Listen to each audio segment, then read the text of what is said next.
Достар, сәлем, қалайсыздар?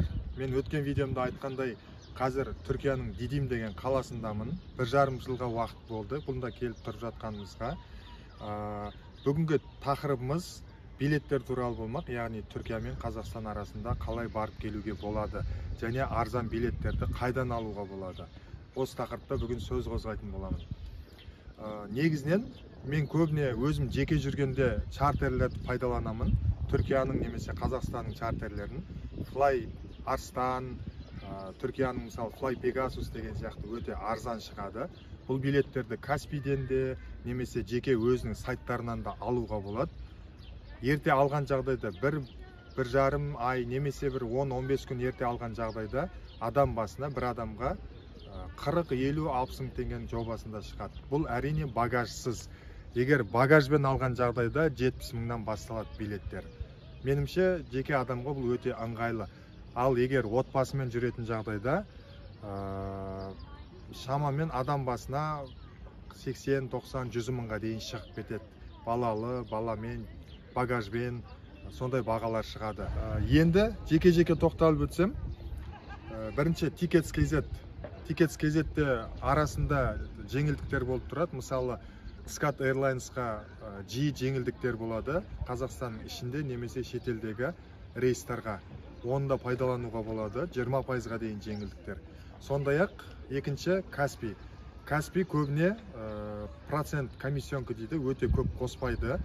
Сайт, мысалы, Fly Arslanның өзінің сайтынан немесе Каспийден салыстырып қарағанда екеуінің бағасы бірдей, ешқандай айырмашылық жоқ. Сол үшін Каспийден тұрақты алуға кеңес беремін. Каспийде өте жеңіл, толтыруға да, алуға да өте ыңғайлы жасап қойған. Сондықтан Каспий көбіне менің өзім негізі Каспийді қолданам. Каспийден билет алған өте ыңғайлы.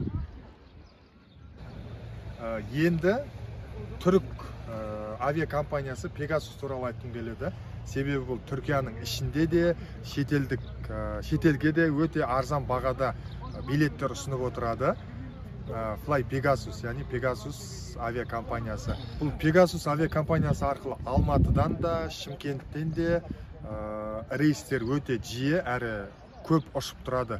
Сол үшін Pegasus'ты да ұсынамын. Егер түркше білетін болсаңыз, өзің сайтына кіріп билет алған жағдайда Қазақстан сайттарынан алғаннан гөрі кішкене арзанға түседі. Достар, қазіргі таңда Қазақстан мен Түркия арасында екі жақты келісімдер арқылы рейстерді жиілетуде, өте көп рейстер, мысалы Ақтаудан, Шымкенттен, Алматыдан, Астанадан, Түркістаннан рейстерді көбейтіп жатыр. Осыған орай әрине рейс көп болған сайын бағалар да төмендей бастайды. Сол үшін кез келген қаладан ұшуға мүмкіндік бар. Мысалы Қазақстаннан Түркияның Стамбул, Анкара, Анталия секілді қалаларына ұшып келуге болады. Мысалы, сіздің келетін қалаңызға қарай, егер Түркияның орталығы болатын болса, Анкараға ұшып келуге болады. Стамбул арқылы, немесе Анталия арқылы рейстер өте көп.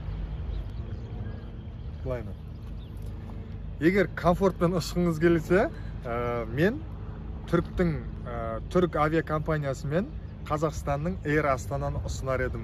Оның бағасы әрине мен айтқан чартер рейстер мен басқа да арзан авиакомпанияларға қарағанда бағалары әлдеқайда жоғары, қымбат, және әрине оның өзінің қызметі де өте ыңғайлы, өте комфортты.